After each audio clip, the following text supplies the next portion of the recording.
Ready? Okay. Hello, this week on the blog we are discussing the interesting, controversial, confusing campaign that Starbucks and USA Today started a few weeks ago on Race Together, a conversation on race and ethnicity in the U.S. And joining us this week is Abigail Robertson, also from CBN. Abby, thank you for being with us. Thank you for having me.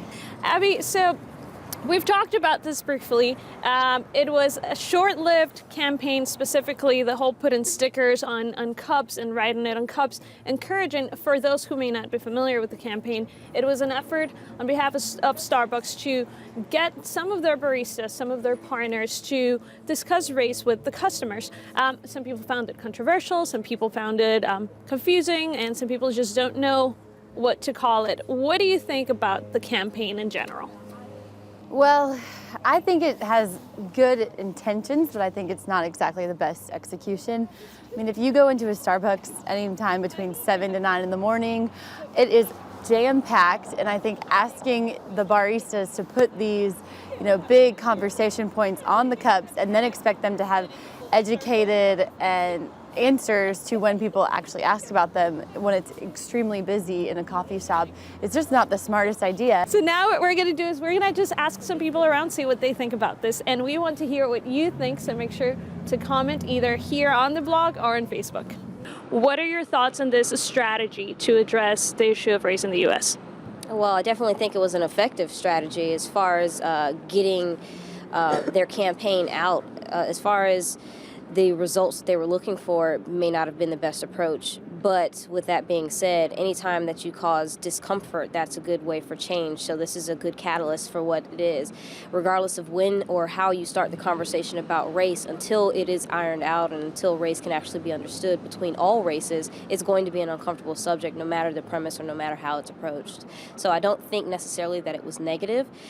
Could the approach have been done a little bit more tactfully or a little bit better? Sure. Could their customers have been preempted with what they were trying to do? Absolutely.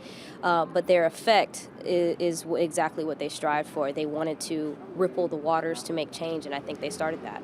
One of the things that USA Today is asking people is, what is America's greatest race challenge? Ooh, wow. I think just overcoming old stereotypes that have existed for years. I'm the son of an immigrant, and it existed for my father, who came here in the 60s, and I think it's just a lot of old mentality that unfortunately is hard for it to kind of come out. It's hard for it to get washed away.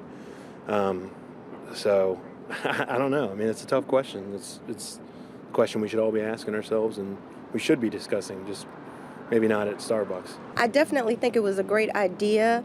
I think the outcome really highlights the fact that having a conversation about race, just who we are as people, is really one that needs to be brought about. And the fact that so many people are uncomfortable with it, I think they should push to do more of it. I mean, it's a shame we can't talk about race as people and different humans, and for someone to really be uncomfortable talking about it, it's saddening.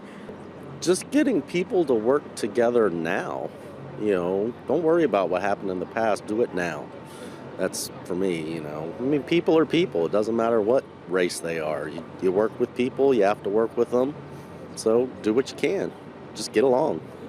How, then, should we as a nation address the race issue? By looking at people as people and not as black, white, green, purple, polka dotted, or whatever. I mean, if you address the individuals as the individual, if you look beyond race, then that's the way to address it. If you address a situation with the filter that you're trying to do away with, that sounds to me as counterintuitive. I think we need to encourage everybody to get in the habit of being curious about other nationalities, other races, and when you encounter them in everyday life, whether it's a Starbucks, a grocery store, wherever it is, strike up a conversation. Since social media is very popular, I believe that would be a good way, to be honest. Do we have a responsibility as individuals to get this conversation going, or do we need to wait for the government to get, to do something about this?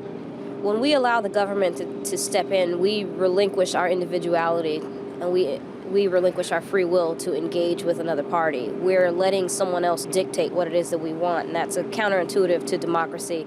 And it's 100% the Republican way. If you want to be an individual, what you need to do is take it upon yourself to engage in the conversation. And it doesn't even have to be about just talking about it. It has to be about acceptance. What can we do to make each other accept one another and to appreciate one another? And I think that's where we're going wrong. We're trying to we're bringing about the color palette, black and white, red, blue, and green. It doesn't matter. We're all part of a rainbow. We should all accept one another in the grand picture of everything, and we lose sight of that when we let other people dictate which way we should go and when. Now let's take it to the church. Should we, as the body of Christ, be addressing these issues more openly?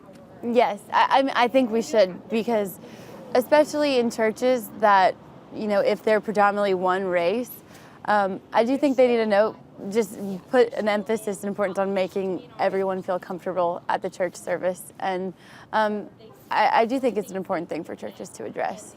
Okay, here's the problem with this. There's no right or wrong way.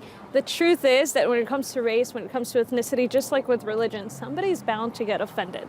I just think that one thing for you watching right now is to always pray that God gives us the wisdom to address things in a way that we're able to heal rather than to hurt, and to understand that this is America. We all look different, but it might be a little awkward to have the conversation when we're getting our coffee.